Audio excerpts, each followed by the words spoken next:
বাবা, আপনাদের কাছে কি ঔষধগুলো আছে? ওই দেখি।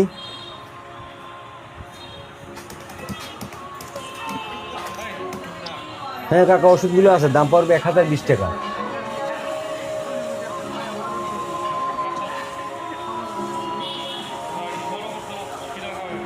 বাবা, আমার কাছে তো এত টাকা নাই। ঔষধগুলো কি আমারে বাকিতে দেওয়া যায় না? কিছুক্ষণ আগে আমার পোলার অ্যাক্সিডেন্ট করছে, ঔষধগুলো আমার খুব জরুরি। আমি যে টাকা নু বাসায় দিয়ে আনতে মনে নাই, পরে আবার তোমার আইনে দিয়ে যাম। হবে না কাকা, আমরা ওষুধ দিয়ে ঠিকঠাক দাম রাখি নিয়ে যাবো, বাকি বিক্রি করি নি। তারপরেও বাবা, তোমার কাছে হাত জোর করে অনুরোধ করতে আছি, ঔষধটা আমার খুব প্রয়োজন, ঔষধটা আমারে দাও।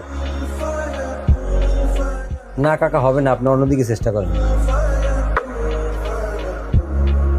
আরে ভাই, এত করে যেহেতু কইতে আছে, ওষুধগুলো দিয়ে দেন। না ভাই, এরকম অনেক দেখছি, বাকি নেওয়ার পর আর খবর থাকে না। কি সমস্যা, কি হয়েছে? আরে ভাই, কাকার কাছে টাকা নাই, ওষুধগুলো বাকিছে। কি সমস্যা কাকা? টাকা নাই, এমার্জেন্সি কেস? জি বাবা। কাকা, আমরা সচরাচর বাকি দেই না, কিন্তু তারপর মানুষ তো মানুষের জন্যই। আপনাকে বিশ্বাস করে দিতেছি, আপনি সময় করে টাকাটা দিয়ে যাইয়েন।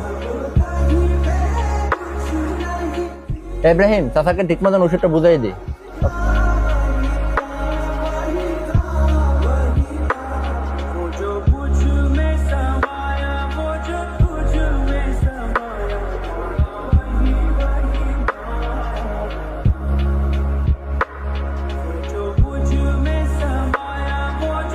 কাকা, এই যে আপনার স্লিপটা।